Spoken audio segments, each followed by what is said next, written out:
First of all, I want to thank you all for coming. This is the first time that I'm here, and I'm very happy to be here. Come in, make yourself at home. Come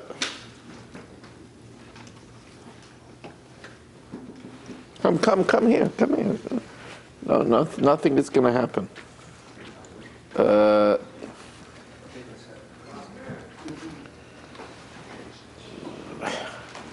We all know that in a week's time will be the Yom Hadin, the Day of Judgment. Some people are not really aware of this at all. Tomorrow's Labor Day, it's barbecue day. That's what I know. Here in Queens, it's the US Open, you know. Yom Hadin. All we have to do is look back at the past year and see the tragedies that happened to Klal Yisroel. The whole world knows about what happened to the Sassoon family. They buried 7 children. That was decided last Rosh Hashanah. That was decided last Day of Judgment. And that makes us, if we're smart, aware that what's going to happen next week in our lives, in the lives of our loved ones, is very important. Why does Hashem do this? Why does Hashem give us a Yom Hadin? When you get a new car, or every 2 years, you have to take your car for an inspection. That's the law. You have to have an inspection sticker.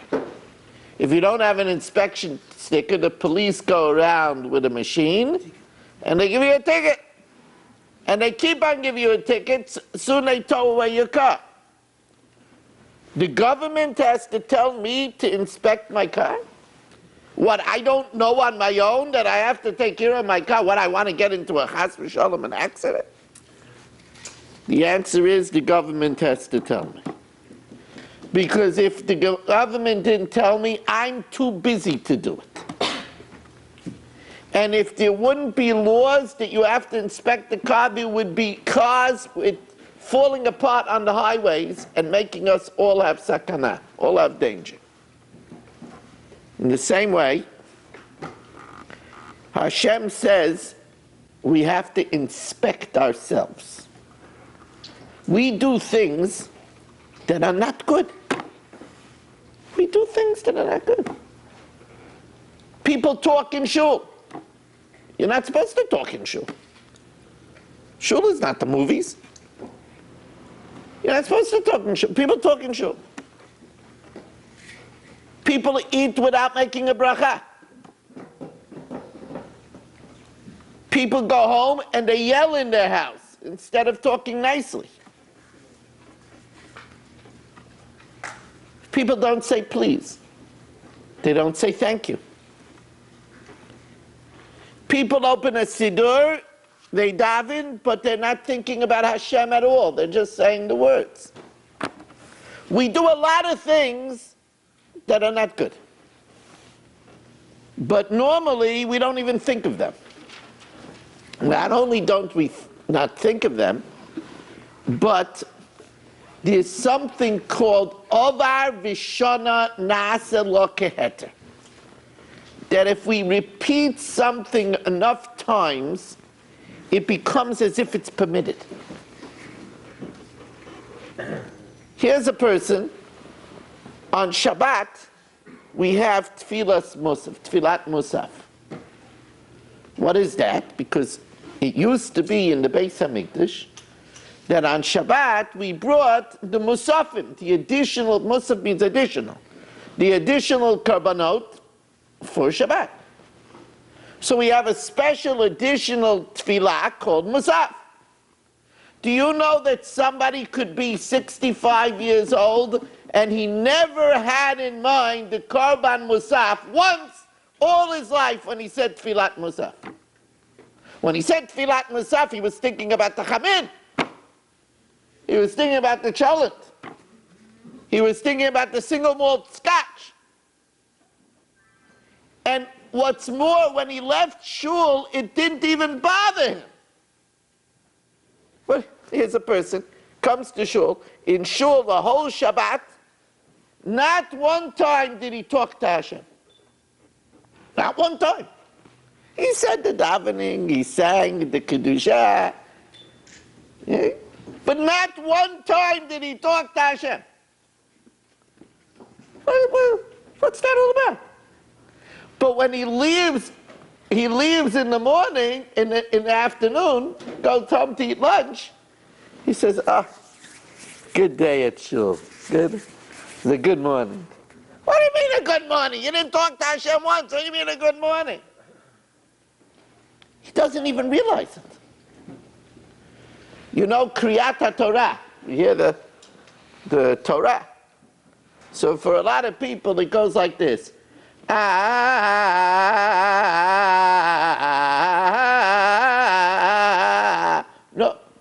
you don't hear a word that's being said. Somebody says, how was the Kriyat Torah today? Ooh, very nice. What do you mean very nice? They said the Teichacha. It was scary. Oh, yeah, it was the Teichacha? Oh, really? I didn't notice. I didn't notice. He sat back and heard the music. He noticed if somebody made a mistake and said the wrong word, then he gets excited. But they're not listening at all. But more than that, we don't even notice it. So Hashem says, I give you the month of Elul. Do you want me to give you this chair? I'm fine. The month of Elul, Rosh Hashanah, Aseret Yemei Tshuva, Yom Kippur, that you should make an inspection. Now the inspection is two parts. Two parts. Bein Adam le'Makom and Bein Adam le'Chaveiro. How we are with Hashem and how we are with each other. Now I'm going to tell you something.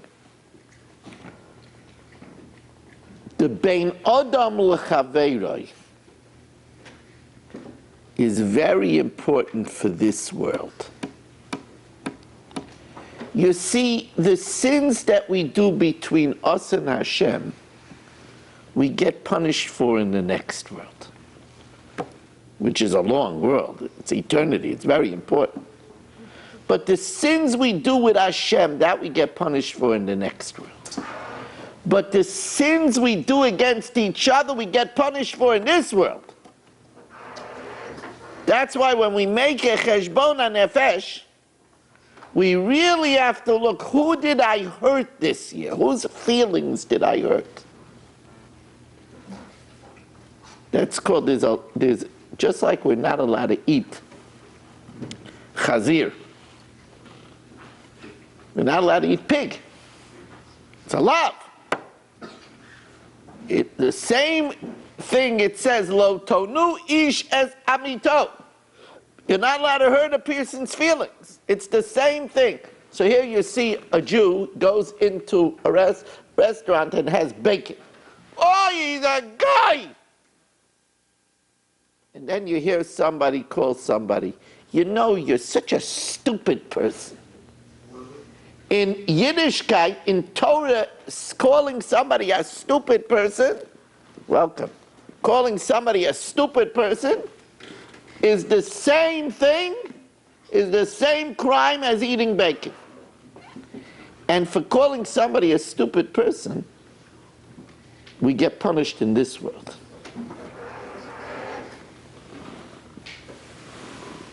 Now I'm going to tell you something now. I want you to listen very carefully, very carefully.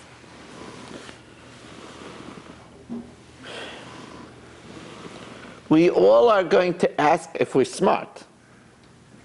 If we're smart, We're going to ask Hashem now. Here, come. Plenty of room. Plenty of room. There's a seat right here. Look at this seat. Not interrupting. I have news for you. You could sit in from the 4th row on this side too, and the ladies won't mind, you know. This way you could see me. Yeah, right? What a wonderful idea.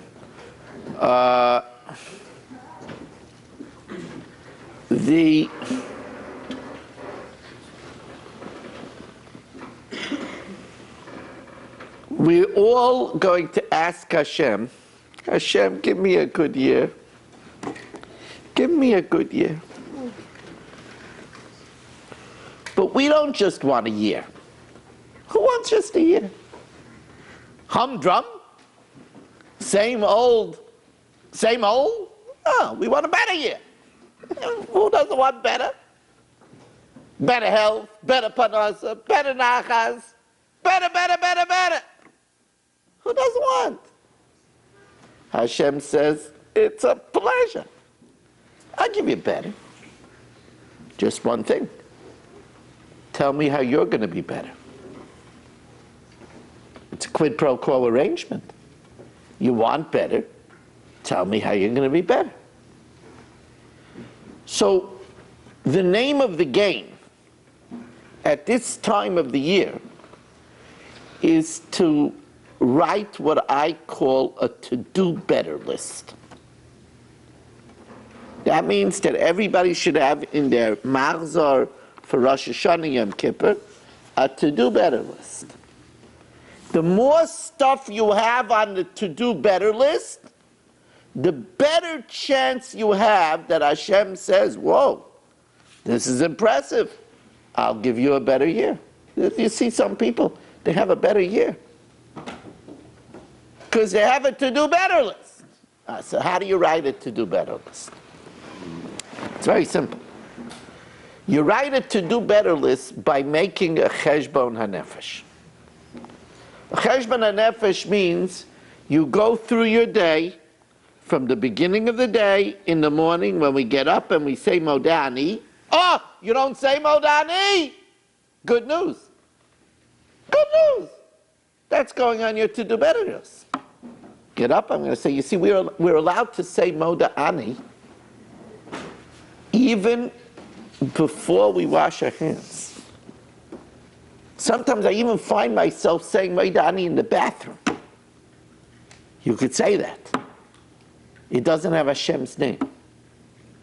That's why Modani lefanecha melech chai v'kayim she'achazarti bi nishmasi b'chemla Rabbi Moshe, it doesn't have Hashem's name, so that we should be able to say it without washing our hands. That should be the very first thing that we do. That's a big thing. It's giving the first of your day to Hashem. It should be the first thing that we do. So if you don't do it, okay, that goes on your to-do better list. I'm going to get up in the morning like a Jew and not like a guy. A guy gets up in the morning, opens the radio. What did the Mets do last night? What did the Yankees do? How's the Dow Jones? What's the Nikkei? You know, that's how a guy gets up. We get up, Maidani lefanecha melech chai v'kayim. Wash hand after Torah. Afterwards, after you could what? You could say the first part before you wash your hands. That's why it doesn't have Hashem's name. See, that's a big thing. Doesn't have Hashem's name. The second part, Reishit Chochmah, Yirah Hashem has Hashem's name. That you can't say until you wash your hands. Now you go through your day from Modani in the morning to Birchat HaMapil and Kriya Shema L'Amita in the night, and you see, how am I doing? How am I doing? Now, there's a lot of things in the middle of Modani and Birchat HaMapil. A lot of things to look at. Get up in the morning, this wonderful man said, you have to wash your hands. Washing your hands in the morning is a very big thing. It's a Jewish thing. First of all, You know, when you buy something in the store, you take it for tefillah, right? You immerse it. So in the morning, we're new. Chadashim lebekarim. You're new in the morning. It's a wonderful thing. Wonderful thing. We go to sleep. If you had a hard day, you go to sleep like this. You wake up in the morning, you're refreshed. You're a keli chadash. So in gratitude that we're a new keli, we wash our hands. Chadashim lebekarim. We're new in the morning. We make a bracha, by the way, about that. Baruch atah Hashem Elokeinu melech haolam hanotein layo'ef koyach. He gives to those that are fatigued koyach. It's an amazing thing. We shouldn't take it for granted. You know what would happen if a person goes to sleep and wakes up as tired as when he went to sleep? And that happened a few days, the cumulative effects? Bad news. But Hashem revives us, rejuvenates us. Right? So we make a bracha and we wash our hands. Now, we also wash our hands because in the night, there descends upon our hands a ruach tumah, a spirit of tumah. There's a name to this spirit. The Gemara tells us the name of this spirit is shifta, or shifsa. It's a spirit. And when you wash your hands, that ruach tumah goes off. If you don't wash your hands properly, you keep that ruach tumah on yourself the whole day. You should know that there are people that don't have success during their life because they don't remove the ruach tumah. There was a time that the Gadol Hador, the greatest person in the generation, in between the time of the Chofetz Chaim and Reb Chaim Ozer Grodzinski and the days of Rav Aaron Kotler and Rabbi Moshe Feinstein, the Gadol Hador in the world was the Chazon Ish. He was the address, the last address. The Chazon Ish, Zecher Tzadik, Levracha Zechusa Yogan Aleinu. You know that when he wrote his books, he's known as the Chazon. His name was Rav Karelitz, but he's known as the Chazon Ish. Do you know that his Svarim never carried his name? I think Ish stands for Avram Yeshaya Karelitz. That's, come in, make yourself at home. Avram Yeshaya Karelitz, that was his name. But he didn't have his name on it. He was that modest. His name, it just said Chazon Ish, the vision of a man. He was so great. It says, Sod Hashem liyireyav, the secrets of Hashem to those that fear him. He was so great that a man once came to him with an inoperable tumor, lo yaleinu. The doctor said there was no hope. So the Chazon Ish wrote on a regular piece of paper a picture of his head and made an arrow where the doctor should operate. And the doctor operated exactly at that place and saved his life. Now this was without a CAT scan, without an MRI. This obviously was before the time of MRIs anyway. It was without an X-ray. That was a Chazon Ish. Sod Hashem liyireyav. When a person would come to the Chazon Ish with a problem of depression, one of the first things the Chazon Ish would inquire is how they washed Negelvasser, how they washed their hands. Because it says that if you're a Talmid Chacham and you don't wash correctly, you forget your learning. If you're a regular person, then you'll get depressed. So therefore, you see what a gift Rosh Hashanah is? It gets us to start looking at ourselves. You start the morning, you got to take the cup. My daughter got to take the cup. You take it in your right hand. So you'll say, Rabbi Weiss, why my right hand? I have to wash my right hand first. No. You start the mitzvah with your right hand. So you take the cup in your right hand. Then you pass it to your left hand. You see, you're already thinking. Early in the morning, you're already thinking. You take the cup in your right hand, you pass it to your left hand. You pour on your right hand till the wrist, not touching the tap. I know it. Sometimes it's cold and you're not in the mood. Some people have, it's hard, the sensation. You gotta get used to it. This is important. You pour it till your wrist. Your pajamas is in the way? Okay, your pajamas will dry. It's only water. Right? You pour it to your right hand, to your wrist. Then your left hand. Your right hand. Your left, it has to be alternate. Left hand. Right hand, left hand. You've then finished the mitzvah. 3 times. Right. You've then finished, but there's extra credit. What do I mean by extra credit? You see, your hands now still have water on it that's tummy. So if you're going to dry your hands, fine. But there's problems with drying your hands. You don't want to dry your hands in the bathroom. If that's the last time you go to the Beit HaKisei before davening, you want to make it al netilas yadayim, because that's the din.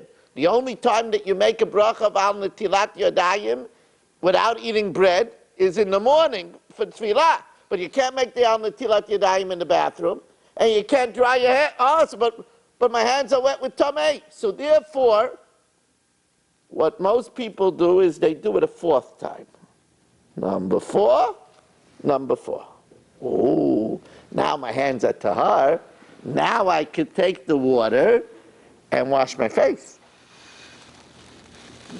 Now, washing your face is not just for hygiene. Now, hygiene is nice. Hygiene is nice. Hygiene is nice. It's not only to prepare for davening. It says, Hikun likrat elekecha Yisroel. Prepare yourself to greet. That's nice. If you're married, you wash your face for your wife, your husband. That's also good. There's another reason why we wash our face. See, at the time of Napoleon, there was a law that every house had to have a bust of Napoleon. A bust was a little statue of the head. And you had to prominently place that bust in your main living room, in the main room of the house. And every day you had to take a dust cloth and polish the bust, because there were inspections. And if they came into your house and the bust of Napoleon was dusty, you got a summons. And if it happened enough times, you went to jail. So says the Midrash that our face is a tselem elikim. It's a bust of Hashem. So therefore in the morning, when we wash our face, we're polishing the bust of Hashem. See how much thought goes into being a Jew? We didn't even get started. You're not even up 3 minutes and there's so much to do. You're not even up 3 minutes. Less than 3 minutes. So now you come out of the bathroom, right, after making sure to flush the toilet. Now flushing the toilet is a mitzvah saseh d'oraisa. You didn't know that, huh? It's one of the Taryag mitzvahs to flush the toilet. You know what the mitzvah is? V'yohavta l'reyacha kamoicha. Do you like going into the bathroom when the toilet is not flushed? You go. So when you flush the toilet, you're being mekayim v'hafta l'reacha kamaycha. That's a kiyum of a have to love your friend like yourself. All right, so you're on a roll. Right, now you come out of the bathroom. Now that your hands are washed, you could say Reshit Kochma, the end of Moidani. You make an al netilas yadayim, an asher yotzar, and an alikai neshama. This is great stuff. Great stuff. Then you put on your talit katan. So if you're going to daven right away, so some people don't make a bracha on the talit katan if you're going to make on the talit gadol right away. But if you're not going to make on the talit gadol for a while, so then you make a bracha on the talit katan, al mitzvah tzitzis. Right now, if you're knowledgeable, and you get dressed, right? So you know that when you get dressed, you always do the right before the left, right? Because we give kavod to the right. There's many reasons why we give kavod to the right. We give kavod to the right because Hashem gave the right, the Torah to us from the right. Miyamino eish dot lamo. So you put in your right hand to the right sleeve before the left hand in the left sleeve. You're putting your right foot into the trouser before the left foot. Give kavod to the right. That's a Jew gets dressed. The only exception is, this is for men. It's a machlokes about women. The only difference is that when men put on their shoes, they put on the right shoe first. The left shoe, I only can do this with my sneakers. I always wear slip-ons. I don't like to tie my shoes, I'll be honest with you. It's too complicated. No, really, it's too complicated. It says I start tying my shoes, then I have to wash my hands again, I have to bend down. It's ganz amazing. So I always wear slip-ons. But if you wear lace shoes, you put on your right, you put on your left, you tie your left, and then you tie your right. The reason why we tie the left first is because when it comes to tying, we give honor to the left because the tefillin are tied on the left hand. That's the way a Jew. You see, everything that we do has a cheshbon. Now you'll say, Rabbi Weiss, this is all, what is this, halachas of dressing? What is this, a dressing game? There are many stories throughout our history about the benefits of dressing correctly. I'll tell you one. I could tell you 4, but I'll pick one, which Rav Silberstein records in one of his first svarim, the Tufcha Yabiyu. A Kiryat Sanz chassid, probably, although I don't know for sure, probably a Klosenberger chassid, was driving on Erev Shabbat, and he saw a soldier waiting. And since it was shortly before Shabbos, he stopped. He said, "Can I give you a ride?" He said, "I need to go to Be'er Sheva." Be'er Sheva. He's not taking him to Be'er Sheva. Be'er Sheva there wasn't even enough time before Shabbos to take. That's like, being in Borough Park and the guy needs a ride, to the Poconos. I'm not taking you to Be'er Sheva. He says, "But tell me something. Do you have plans for the weekend?" He says, "No." He says, "Well, maybe you would consider coming to us. My wife is a killer cook," he said, "and she makes a great babka. Maybe you would come to us."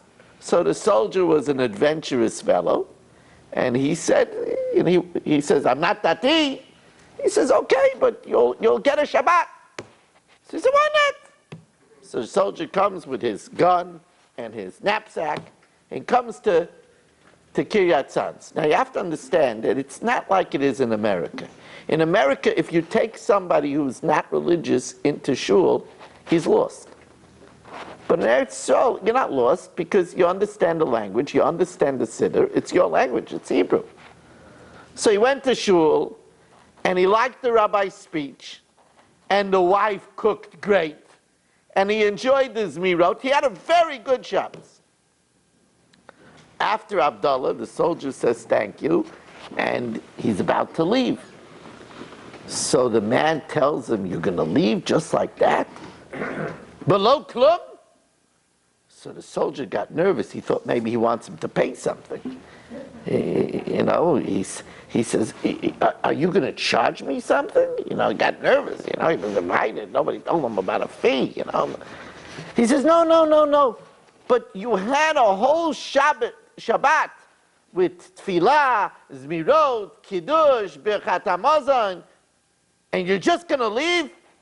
He says, listen, I'm not Tati. I had a nice Shabbat. It was a good experience. He says, no. Potter below klumi yafshar. You can't just leave. So he takes out a Kitzur Shulchan Aruch, and he says, here's a book of laws. Please take it, open it up, and accept something. Accept something.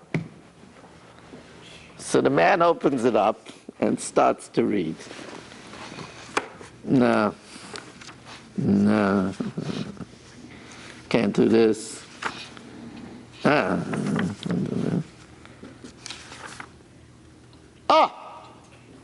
He opens up Hilchas Levishas Kalim, the laws of getting dressed. It says you should put on your right shoe first, then your left shoe, tie the left shoe, tie the right shoe. He said, this I could do. He said, this I could do. I'll do this. So the chassid scratches his head. That's not exactly what he had in mind. Okay, he'll be a Jew that knows how to put on his shoes. Okay. But this man took this seriously. He went back to the base. Every morning he put on his right shoe, put on his left shoe. He didn't put on tefillin. He didn't keep Shabbat. He didn't eat kosher. But he put on his right shoe, his left shoe. He tied the left shoe, tied the right shoe. One morning, 4:30 in the morning, the siren went off in the base. Everybody jumped into the tanks and off to go. As he was jumping on the tank, he realized he put on his shoes wrong. He said, I gotta go. He says, you know what? I made a commitment. He couldn't do it on the tank. He jumped off the tank. He says, I'll take the next one. Took off his shoes, put them on the right way, went on the next tank. The first tank hit a mine. Everybody on the tank died. This man, his story happened over 20 years ago. This man has children already in yeshivas and is a completely religious person. That's from putting on the shoes the right way. Never say anything about our Yiddishkeit. Get to the main stuff. There's nothing about Torah that's not extremely important. So here we're getting up in the morning. If you remember, it's a lot to keep track on. We had the Moida Ani, and we had the washing our hands right, and we had washing the face. You could gargle too because you're going to make brachas. You can lick grass, like Yisroel. You could get that also by taking a drink, something good to drink before you leave the house, and that helps also with being able to have better kavanah in the morning. We don't eat before davening. But you could take something you should daven better. Sometimes I will just take a swig of apple snapple, or even if there's only thing in the refrigerator is Pepsi, I'll take a little Pepsi because that'll give a good taste to my mouth. I'm going to say Hashem's brachas with my mouth. I'm going to say Hashem's brachas. Now, so let's keep track because this is very important. In the first moments of the day, Maidani, washing our hands, washing our face, gargling. Then, al netilat yadayim, asher yotzer, elikai neshama, reishet chochma. Right, we also put on a yarmulke. Remember yarmulke? You're a man, you put on a yarmulke. The yarmulke is a statement that we believe that there's somebody on top of us. Otherwise, what are we covering our head? That's why yarmulke stands for Yorei Malka. Malka in Aramaic is the king. Yorei Malka. Malka is a queen, but that's not what it means. It means yarmulke, Malka, Mem Lamed Chaf Aleph in Aramaic is king. So it's Yorei Malka, witness of the king. Okay. We put on a tzitzis, and then we say to, if you're married, we say to our spouse, good morning, hon. Good morning, honey. Oh, you're really on a roll now. You're really on a roll. We haven't yet encountered the first mezuzah, because the bathroom doesn't have a mezuzah. You walk out of the bedroom, you give a kiss to the mezuzah, or you look at it. You think, Hashem, thank you for watching me overnight. And an interesting thing, an interesting discussion with our 3 is 6. So our 6-year-old huh? Yeah, 4.5. A 4.5-year-old grandson, something put in his head that he's afraid of a robber. So I said to him, Aaron Tzvi, you don't have to be afraid of a robber. He said, why not? I said, you have a mezuzah on your... Oh, you listen to me. Yeah, I have a mezuzah. Yeah, I said, that mezuzah has on it. Go look at the mezuzah. It has a shin, a dalet, and a yud. It stands for Shomer Dal says Yisroel. He guards the doors of Yisroel. He's listening to me. Yeah, I have a mezuzah. I kissed him. I said, you don't have to worry about a robber. You have a mezuzah. You should know, I learned this during 9/11. Because after 9/11, a lot of children were very frightened of the dark. They all saw it. They got very frightened. And that's when I started educating young children in the shmira of mezuzah. It's a big thing. We know mezuzahs is the same letters as zoz moves. That death moves away. That's mezuzahs. It's zoz moves. Very big thing, mezuzah. Now, if you start counting the amount of mitzvahs that you did before you left the bedroom, you're way over a dozen mitzvahs. Now you have to know that creates a snowball effect. That creates an inertia that helps us the whole day. Because Chazal tell us, mitzvah geireres mitzvah. One mitzvah causes another mitzvah. One mitzvah generates another mitzvah. Now, what does that mean? So, what do you mean, Rabbi Weiss, what does it mean? It means mitzvah causes another mitzvah. Now, how does that work? So the Marsha, the Sefer HaMakneh, Reb Chaim Volozhin in Nefesh HaChaim, they all say that when I do a mitzvah, I create a malach,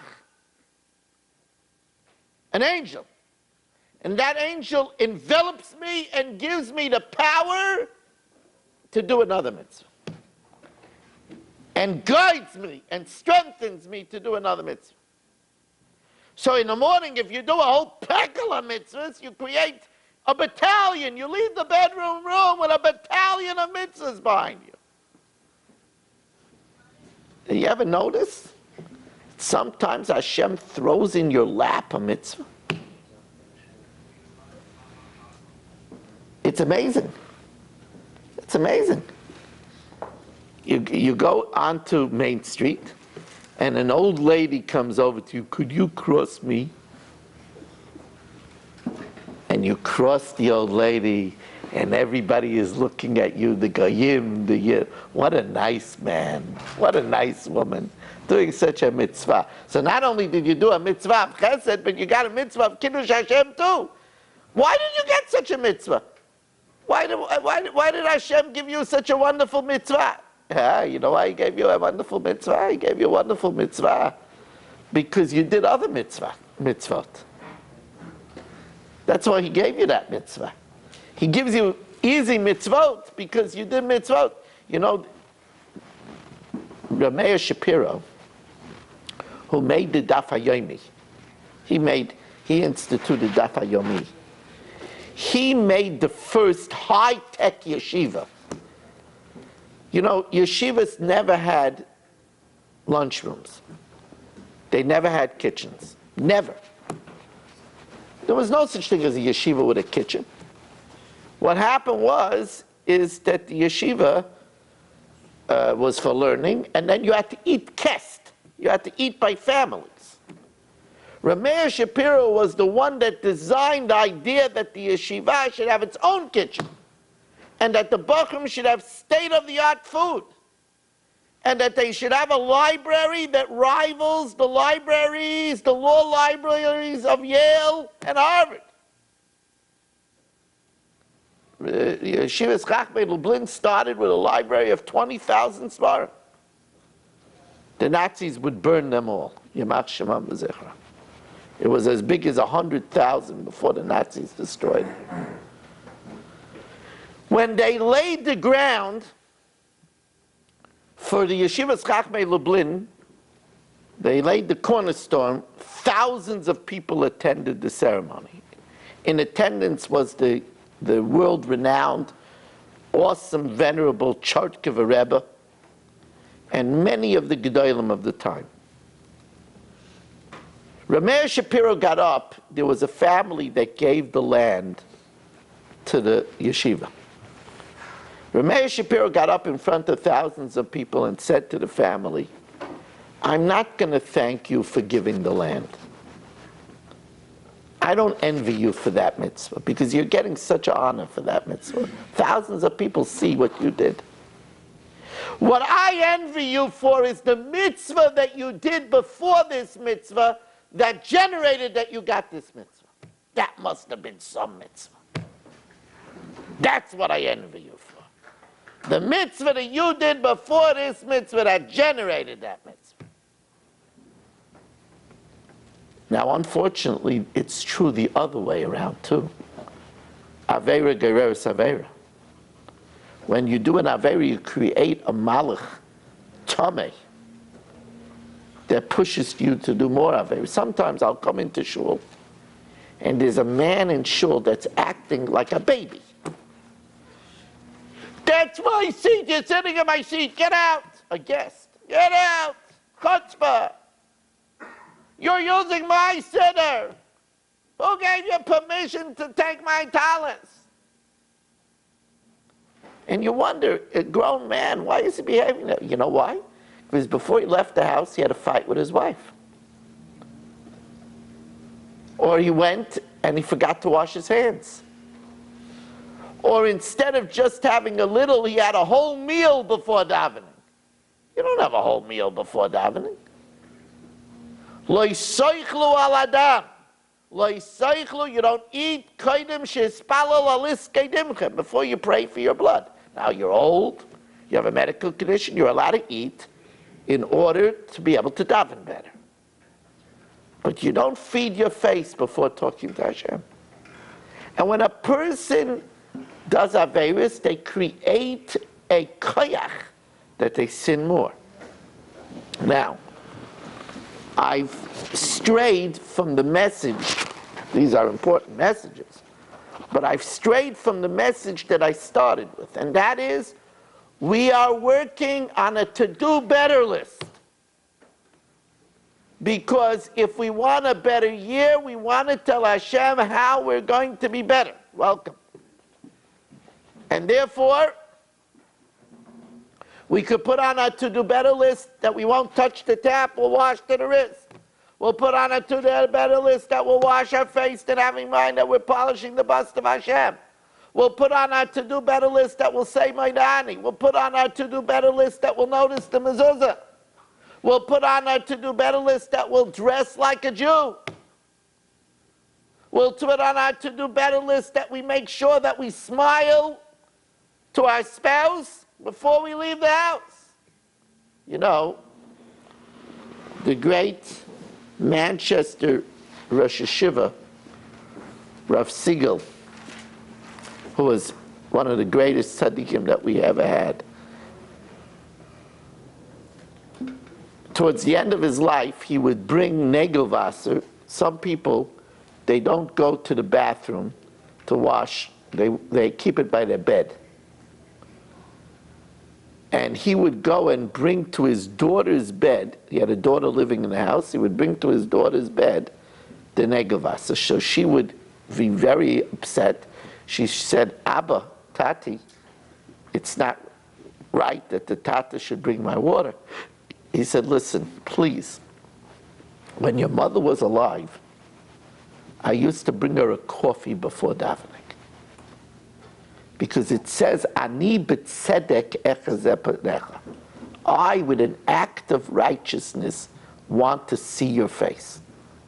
So he says the right way to come to Hashem is doing beforehand some tzedek. That's why some people make sure to put money in the pushka. So at least Ani b'tzedek echazeh panecha.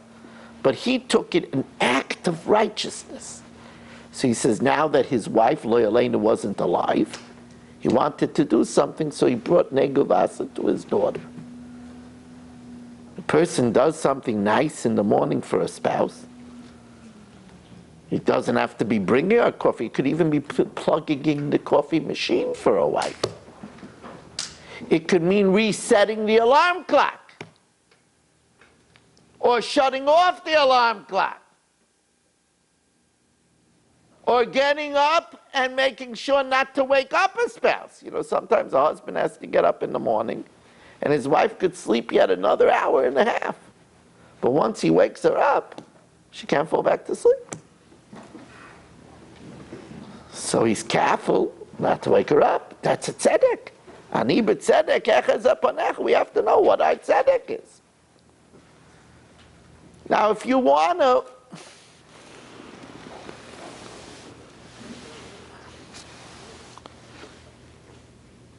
really make a significant improvement, so I want to tell you something else. We're all going to ask for life. But there's different ways to ask for life. I know I have a good friend, Reb Shmuel David Friedman, very big Talmid Chacham, who is on the Millionaires Roundtable of New York Life for many years. And he's such a dynamic salesman of life insurance that New York Life asks him to give seminars all over the country. And he tells me that when he goes to a town, let's say he'll go to Topeka, Kansas. So before he goes to Topeka, Kansas, he gets a license to sell insurance in Topeka, Kansas. He has 13, 14 children. When he comes to Topeka, Kansas, when he gives the seminar, he tells the people, if you know how to sell, you could sell anywhere. He says, I'm telling you now, I'm not going back to my wife and children until I sell a policy in Topeka, Kansas. He knows nobody in Topeka, Kansas.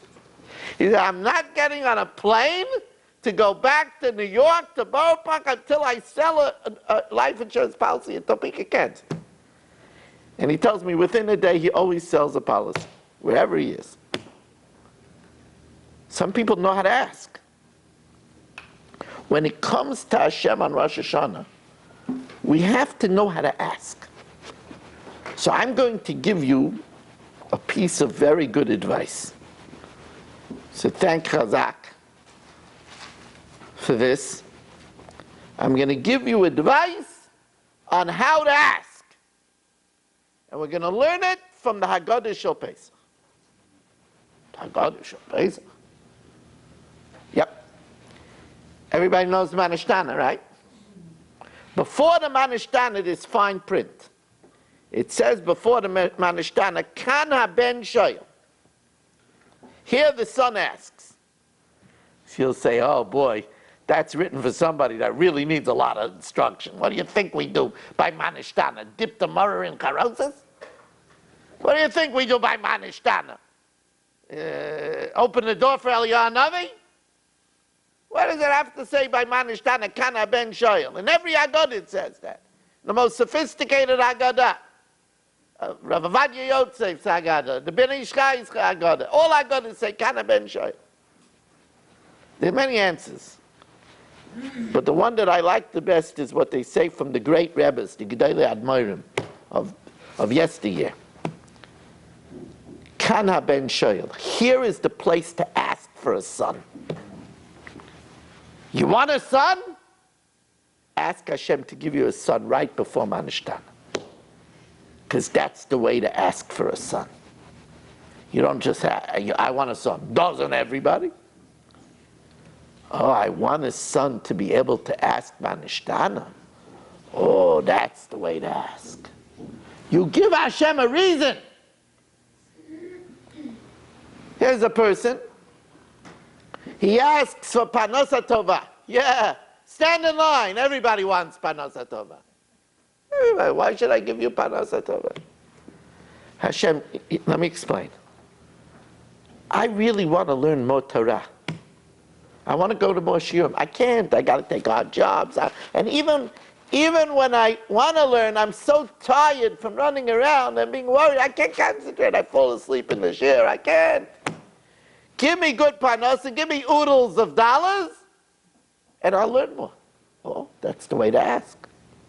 Here's a person says, I want shalom bayit. Yeah, you want shalom bayit. Everybody wants shalom bayit. You know why I want shalom bayit? Because I want my children to see a good example. I want them to see a harmony so that when they get married, oh, that's a good way to ask. Come on. No, that's interesting. You want shalom bayit because you want to be a role model. You want your children to have it. That's a good way to ask. That's the way we ask for things. So here we want life. I want life, chayim. What's chayim? So a big part of chayim is Amzu Yatzarti Li Tilasi Yisaperu. This nation I created for me to relate my praise. That's chayim. So I said, Hashem, give me life this year. I will do better with my brachot. Anyway, it says, B'chol mokom asher azkir eshmi, any place you mention my name, I will come to you and I will bless you. But you know what, Hashem, give me life. I'm going to be a better davener. We say this. When we say, Ma betza b'dami beriditi el shachas. What profit my blood if I go down to the pit, chas v'shalom? Hayoitcha afar, will the earth thank you? Hayagid amitecha, will it tell of your truth? Shema Hashem v'choneni, listen, Hashem, choneni means give me freebies. Chen, chinam. Shema Hashem v'choneni, give me even though I don't deserve it. Hashem Yisroel, help me. You know why? I will sing about your glory. I won't be silent. I won't mumble it under my breath. Hashem I'll always thank you. In Shul, by Modim D'Rabbanan, we thank Hashem. Al Shechi Yisonim V'Kiyamtonu. He gave us life. He established us. And we ask Hashem, Kein T'rayenu S'kaimenu, continue to give us life. Why? What right do I have to ask? Who am I? Al Sha'anachnu Modim Lach. Because we thank you. It's a big thing. You ask for life, but you give Hashem a reason. I ask God for life because we all ate food here. Most of us. Don't leave without making a bracha achrona. Without making a borei nefashot.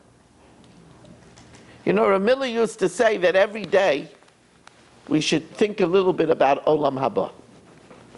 But when do you get a chance to think about Olam Haba? We're busy. We're thinking about catching the bus. We're thinking about the pillow. We're thinking about what we're going to eat. we get a chance to think about Olam Haba. But when you make a Borei Nefashot ends off Baruch Chei Ha'olamim. Because of course when we eat for this world and the next world. We eat for this world, but we also eat for the next world to daven better, to learn better. So in Borei Nefashot we mention Chei Ha'olamim. That means the living God of Olamim, of two worlds. So every time you make a Borei Nefashot, you could think about Olam Haba. That's a good place to be koveya, to think about Olam Haba. Person knows. I tell people, you all know about the Pizza Mizbeach connection. And they look at me like I'm odd. Pizza Mizbeach connection? At the time of the Mizbeach, there was no pizza. What are you talking about? Pizza Mizbeach connection. I always tell something. You have a pizza, you make an ala michya.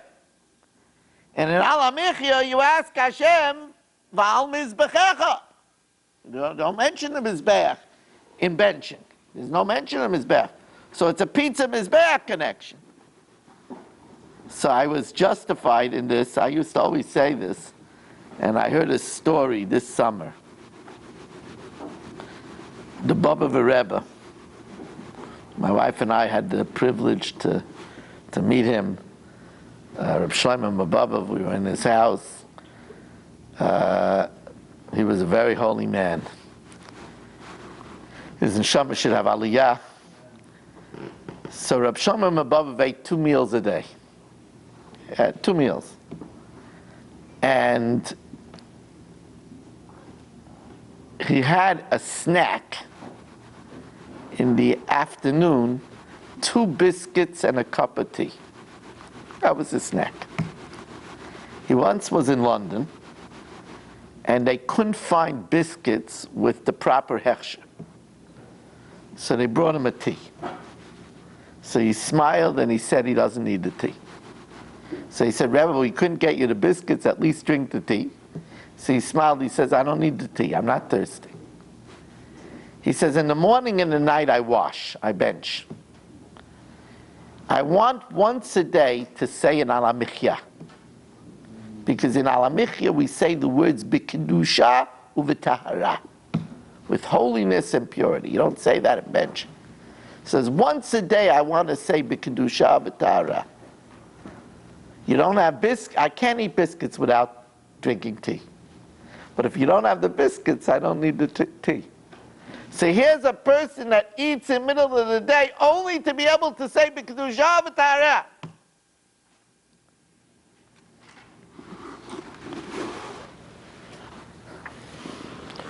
A few weeks ago, the world lost a great tzaddik, the Tosher Rav, the Tosher Rebbe in Montreal. At the age of 93, he passed away. This man, every morning, the first thing he did was say the entire Sefer Tehillim for 4 hours standing. Every morning. His schedule is he took a fruit shortly before dawn, drank some hot water, then said Kriya Shema and Birchat HaShachar and slept from 1 hour to 3 hours. He got up, stood for 4 hours and said the entire Sefer Tehillim every day, then learned Torah for about 4 hours, then davened Shacharit for 3 hours, followed by Mincha for over 1 hour and a half. At that time it was already nightfall. He had not eaten since he got up. He drank a cup of carrot juice. That was the first thing he had the whole day. He davened Mariv for again another hour and a half.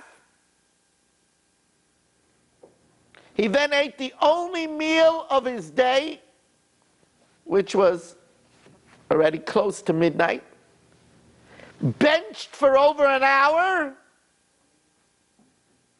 said Tikkun Chatzot, and then spent the whole night talking to people, giving them help for their problems. Now, when I told you that he went to sleep before dawn from 1 to 3 hours, I didn't tell you that his Birchat HaMapel was longer than an hour. Now, the reason why I'm telling you this is these are people that live to daven. Davening was their life. Ani Tfilah. Now, we can't expect to be anything like this at all. This is one in a generation, or one in several generations. But we can make our bracha an event. In other words, we take the cup and we don't go from whoa. The Beis Yisroel, the Ger Rebbe says, he says that people, they don't remember if they made a bracha. Did I make a bracha nefashis? Did I say an ashiyatz? Especially when we get a little older. They don't remember. He says the reason why you don't remember is because you didn't say your bracha loud with kavanah. If you said it loud with kavanah, then you won't forget if you said it. I didn't rush through your mitzvahs, and therefore I didn't forget whether I said it or not.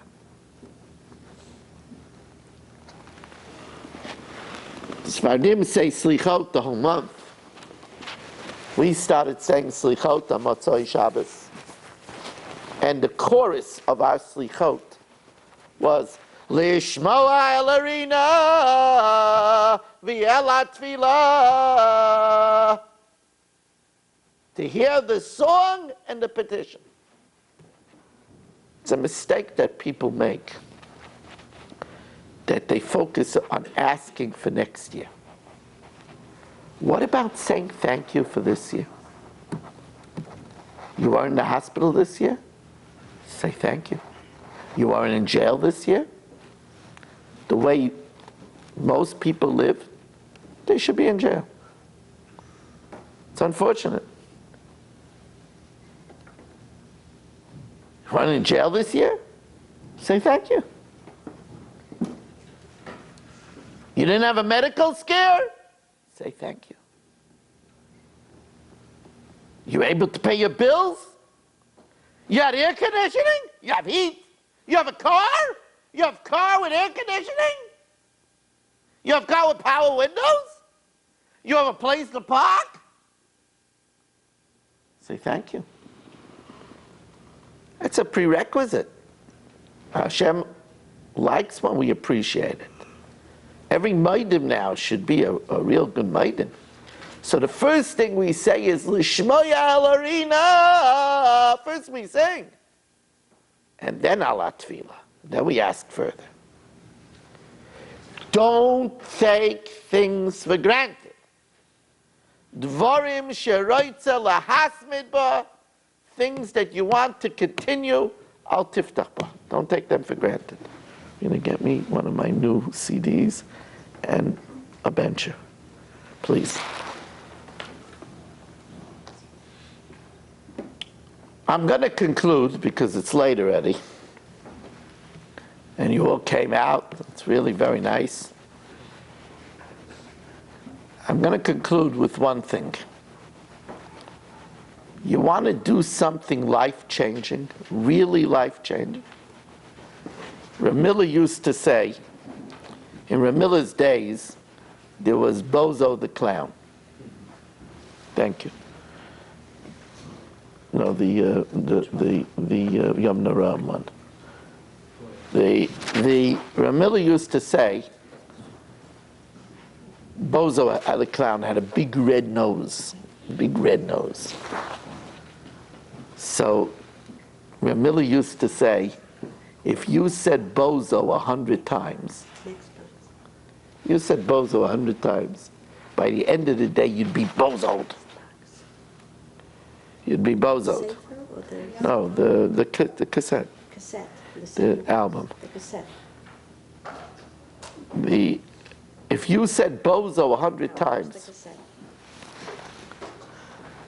Thank you, Rina. If you said bozo 100 times, then by the end of the day, you'd be bozoed. Past the bozo, you see bozo. He said the idea of making 100 brachas every day is that by the end of the day, we should really be thinking about Hashem. If when we have a cup of water, we say, Baruch Atah, Hashem, Elokeinu, Melech HaOlam, Shakol Niyeh B'dvar, everything comes about from His word. And every time we have it, whether we have some candy, a chocolate bar, a piece of steak, well, we say that Shakol Niyeh B'dvaro. And then we make a Borei Nefashos. So Baruch Atah Hashem Elokeinu Melech HaOlam, Borei Nefashos rabbis. He created many souls, v'chesroinam, and their deficiencies. That means the basics. The water, the bread, which is the basics. Al kol ma'aseh barasa. For all that you create, that's the extras, the luxuries. The pistachio nuts, the lamb chops. La'achiyos b'hem nefesh kol chai. If we make 100 brachas like that every day, then we're really bringing Hashem into our lives. And such people Hashem wants around in this world. Zochreinu l'chayim melech hafetz b'chayim v'chosveinu b'sefer hachayim. Write us in the book of life, l'mancha, for your sake, Elokim chayim. How could I say for your sake? For your sake, Hashem needs me. Hashem needs me. What does Hashem need me for? Oh, but if I'm making a brachas, Samancha. That's the way to ask for life. So I want to give you homework. Everybody likes homework. Feel you get back in school. School season is starting. Make a to-do better list. Everybody should have in their mazda this year a to-do better list. And fill it up as much as possible. I'm going to make up with this person. I'm going to call my parents more often. I'm going to start putting on my tefillin with a little kavanah, making sure that it's straight. And if it needs to be taken care of, I'm going to take care of it. I'm going to pay attention to the mezuzah. I'm going to think it's true when I say an amen. As many things as possible that you could put on your to-do better list, that's the way to have a better year. And remember that when you ask Hashem for something, the way to ask, remember by Manishtana, Kana ben Shoel, the way to ask is to give Hashem a reason. Why should Hashem give it to me? You know, Hashem, I want a better commute to work. You want a better commute to work. Stand in line. No, Hashem, if you give me a better commute to work, I'll stay in shul a little longer. I'll stay in shul. I won't rush my davening. That's the way to ask for a better commute to work.